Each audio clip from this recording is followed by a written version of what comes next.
So here's a sentence I never thought I'd say. Mount & Blade 2 Bannerlord actually came out. So yeah, looks like I will be able to play it before my possible grandkids after all. It's been a long road getting here, but we finally have it.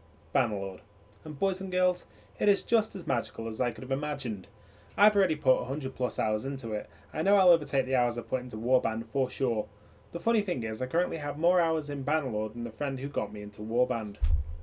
So right off the bat, the graphics are miles better than Warband. Sorry Warband, you're pretty and all, but you are showing your wrinkles being a 10-year-old game and all. The release went off almost without a hitch. It only crashed the Steam store for about an hour. Like, no, seriously, you could not do anything in the Steam store because of the amount of hungry Bannerlord players wanting to get their hands on this game. I mean, it was super nice of Tailworlds not only to knock 10% off the price for opening week, but then to knock a further 10% off if you own any title in the series. Like, Tailworlds, you complete chads. Just swooping in with that big dong energy, man.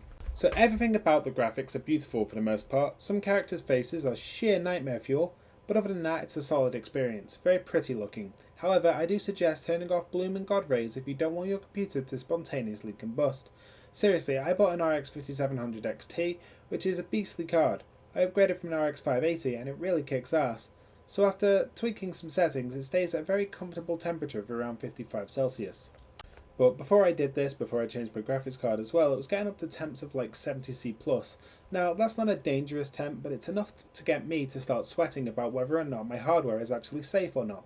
I much prefer performance over graphics, but I always try to balance the two in games. No point making a game look awful just to squeeze a few extra frames out of it. So yeah, pretty much everything in Warband has been outshone graphically. From the weather and scenery, to the carnage of battle, including blood effects, missile effects, the amount of bodies you can have littering the battlefield, the ragdolls and the battle size. You can have up to 1,000 troops on the battlefield. I tend to cap mine at about 500 because, you know, I'd like frames please. But no, this is a massive improvement over Warband's cap of 200. It really makes you feel like you are partaking in all-out war. Like, the cool thing is you can delegate command of specific parts of your army to other lords if they assist you in battle. Let's say a lord is following you after answering your call to arms. You can tell him to command your archers or cavalry during a battle, so you can focus on a more precise manoeuvre with another delegation of troops. You could easily initiate pincer movements or flanking manoeuvres using this ability, making you feel like you're a tactical genius. However, let's face it, chances are you're a long way from Sun Tzu. I think this feature is currently a little bit broken in that it doesn't always let you assign troops, but I imagine this will be patched out very soon. Now let's talk about the tournament AI. While not completely foolproof, they are nowhere near as dense as Warband's AI. No longer do cavalry get stuck on tournament walls or do archers miss you because you perform a zigzag move. The AI can really hold their own and the combat for the most part is better too. The only mildly infuriating thing I have to say about tournaments is when it gets to stages where everyone has a spear and shield. Sweet Jesus, it is so annoying. It is a nightmare because you're thrusting and they're blocking, then after you thrust you block and they thrust and the cycle continues and continues and continues. I did find a way to bypass this sort of spear stalemate by shield bashing. While holding the right mouse to raise your shield, you can press E, which is the kick button. Doing this will cause your character to initiate a shield bash where he or she will thrust his or her shield toward the enemy, breaking their defensive stance. Then you can get a quick thrust in and if you're lucky you can connect. It's on a much better system than just spamming left click over and over again, but hey, you know, it gets the fight over a bit quicker. Now, the tournaments don't seem to pay out as much as they did in Warband, but Tailworlds have added the ability to win a prize alongside your winnings. This could be a weapon of any kind, sword, axe, throwing weapon, spear, or armour, or even a horse, making the tournaments actually mean something a little more than quick cash injection. It's useful for when you're starting a new game as it helps you get some equipment, or equipment for your companions, or, you know, to sell. The character creator has been overhauled too. You can make some very pretty characters, or, you know, complete and total abominations. There's even a randomize feature now, so you can let the game choose what complete messes you look like. One cool thing is that your character will have two outfits, one for war and battle and the other for general civilian day-to-day tasks. Put simply, you cannot have chainmail and a helmet on your civvy clothes. You can, however, equip some weapons on your civvy outfit. These will be used to fight gangs in their hideouts. You can attack somebody's gang hideout, not to be confused with raider hideouts. Initiating a street fight with that gang leader, the spoils of war then go to the victor.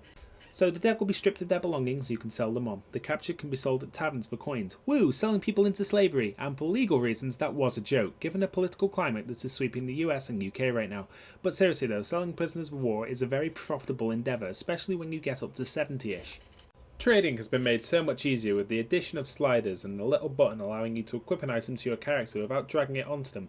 Finally, I can buy all the butter without holding control and spam left clicking. Everything is separated by item type, so you'll have one page for your melee weapons, swords, axes, clubs and spears, one for shields and ranged weaponry, another for armour, one for mounts and saddles, making it very easy to bulk sell your crap, basically.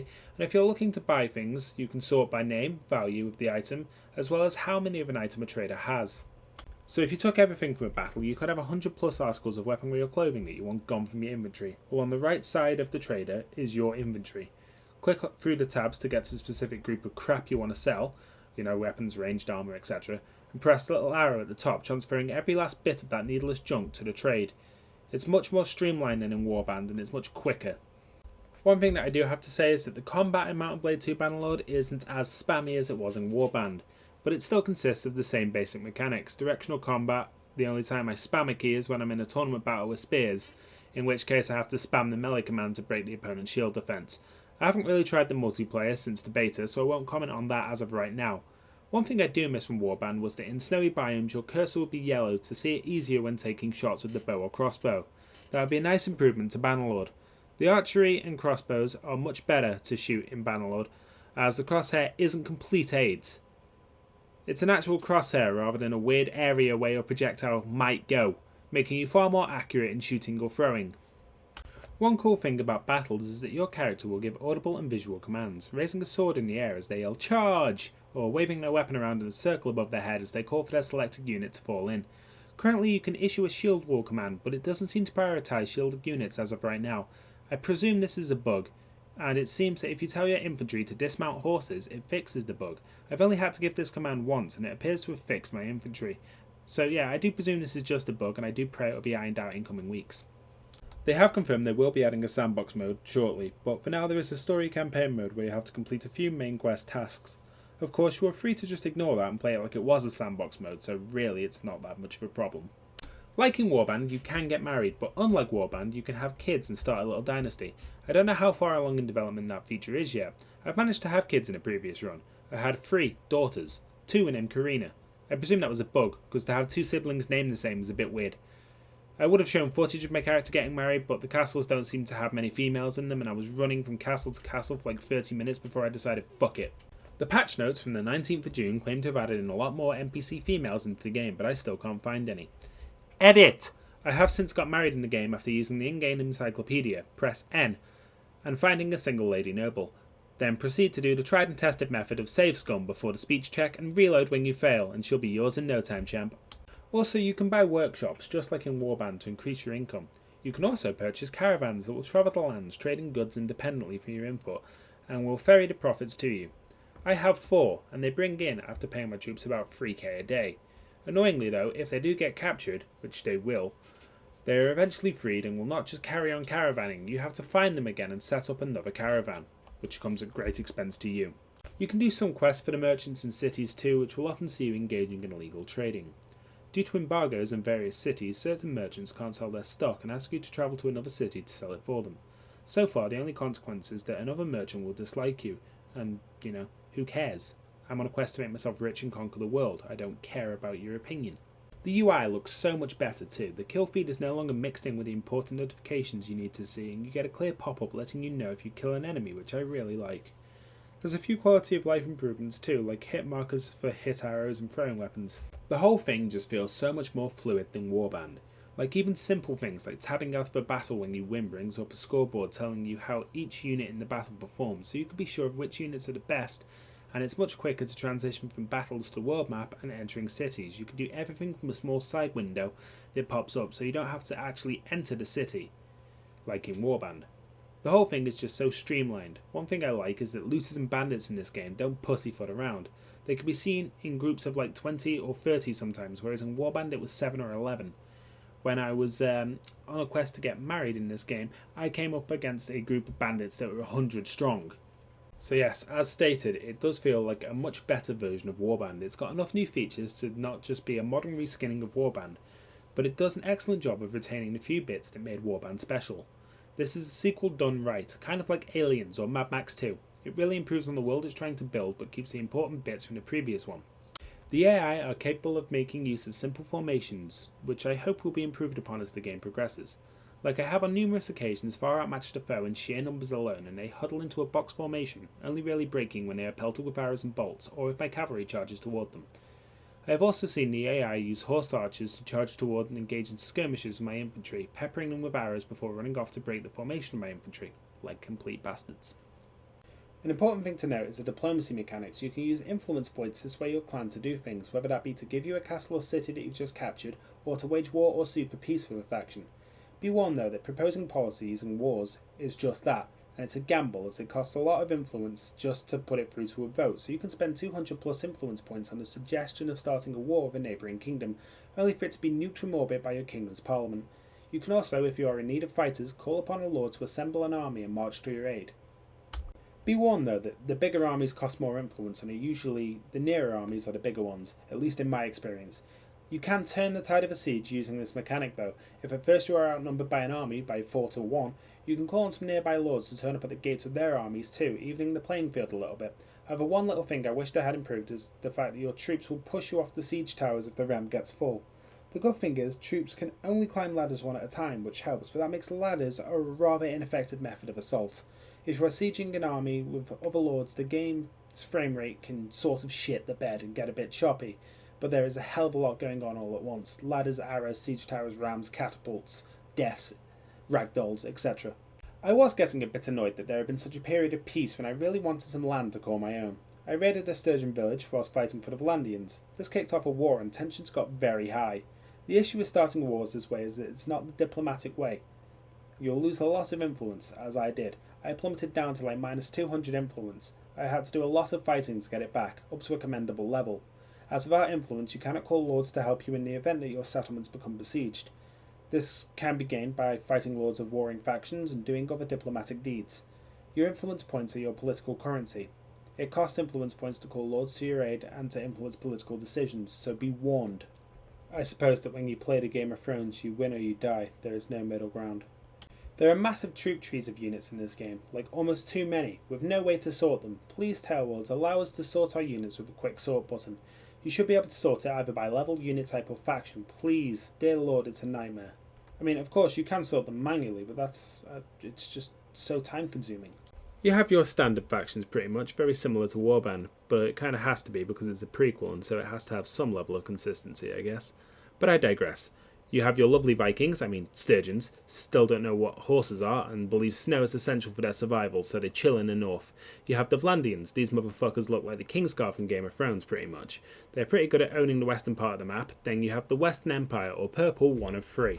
So these annoying fuckwits sit in the middle of the map and do nothing. You have the Northern Empire, or Purple 2. They occupy a sort of central part of the map below the Sturgeons and east of the Vlandians, whilst being east of the Western Empire.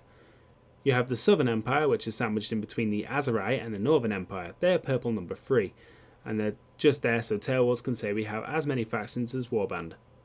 You have the Aserai, the Sand people. They don't seem to want to do anything. They occasionally get into battles with the Khazaits, which are the horse archer people to the east, but they mostly just stay in the desert to the south. Oh, and yeah, crammed in there to the west of the Empire fuckers you have the Batangians. Bannerlord, like Warband, has full modding support, and that's made even easier with the way Bannerlord implements mods. You can add mods to the game without having to basically launch a new game, like in Warband. If you want to download a mod that improves the native experience, you can do that without having to load an entirely new module, so everything from native is still there. I have just downloaded a mod called Banner Paste, and it allows you to use an external banner creator and to simply copy the banner code and paste it into the banner editor tool in-game. You press B, then after copying your banner code, you just press Ctrl and V.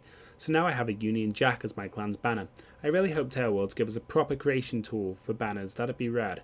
The tool I found is sort of like Black Ops' Emblem Creator, but for Bannerlord.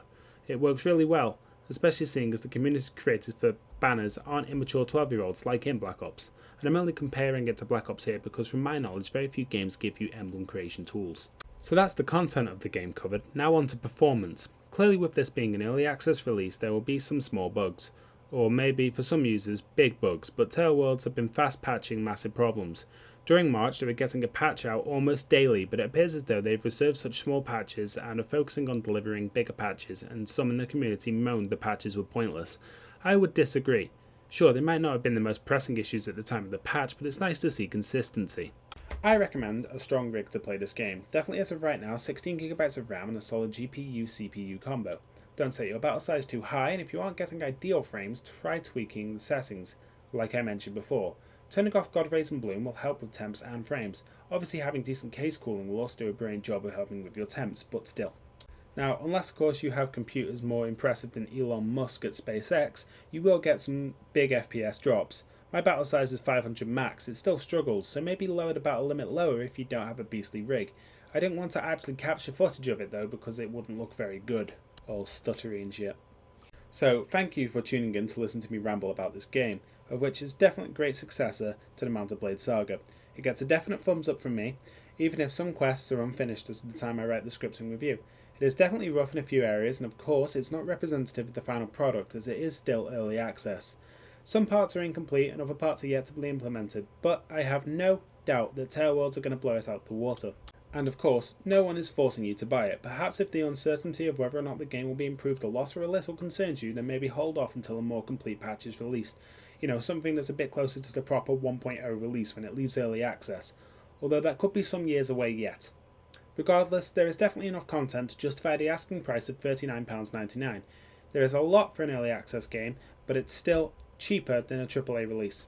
Also, I really want to thank you guys for showing such support in my last video. We hit almost 500 views, and that's pretty amazing for me being a channel that averages about 25 to 30 views a video.